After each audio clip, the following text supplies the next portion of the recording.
This is Brian from BRP, and here's a quick video on MG42 bolt disassembly, and specifically we're going to be doing the extractor as well. So to do that, we're going to need this Yugoslav extractor tool. First thing is we're going to pop the rollers out so we can get the bolts apart. The easiest way to do that is have the bolt down on the table with index and middle fingers pushed down and back on the rollers.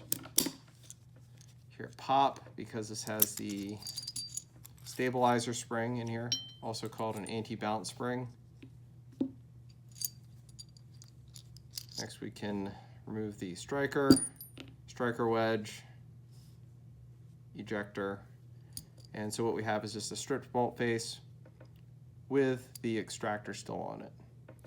So you'll notice on this extractor, behind it there's another part. That's called the extractor stay or extractor retainer. And there's a notch for pulling back against the spring so the extractor claw can be removed. There's a notch in this tool that fits in there to pull it back.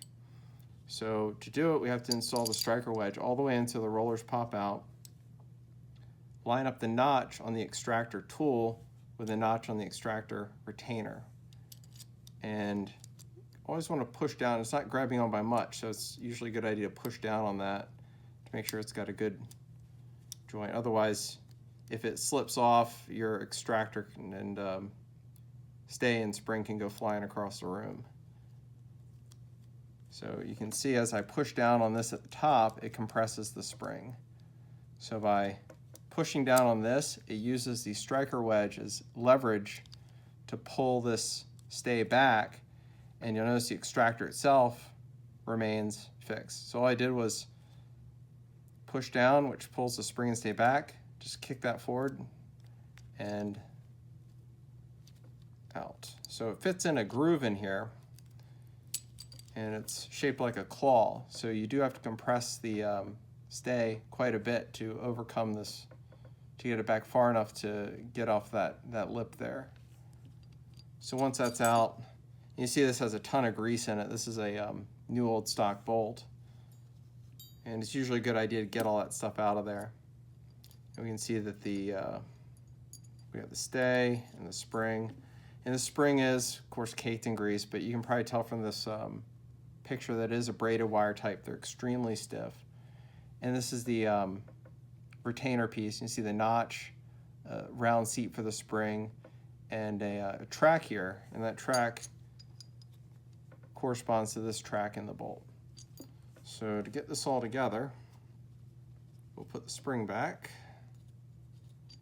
make sure it gets all the way down in its pocket, and then we can get the retainer back in. And what's important on that is that the spring ends up in the center of that hole. And normally it's a really good idea to clean this out. One of the reasons MG42s are notorious for throwing extractors off, it's not just a violent movement, but shooting corrosive ammo, once the springs get a little bit rusty, they stop acting as springs and don't provide the forward push that you need to actually keep this from falling off. So a lot of times if you do see a malfunction of 42, like a double feed, failure to extract and eject, it's usually this is the culprit here. So striker wedge in place, rollers out. I have to bring this tool far forward to grab it on the notch, compress it back, and this is where it's very important to push down on this to make sure that it doesn't come off, because that spring is very powerful. We're going to rock this back in place just like we rocked it out of place. And you can see it's the claw is engaged in the bolt. That's the claw in the extractor that keeps it mounted to the bolt is engaged in the bolt, and it's not coming out as I compress that. So quick reassembly. Striker and the striker wedge, flat side up, ejector on top of the flat, still rollers out, anti-bounce spring inside of the ejector spoon,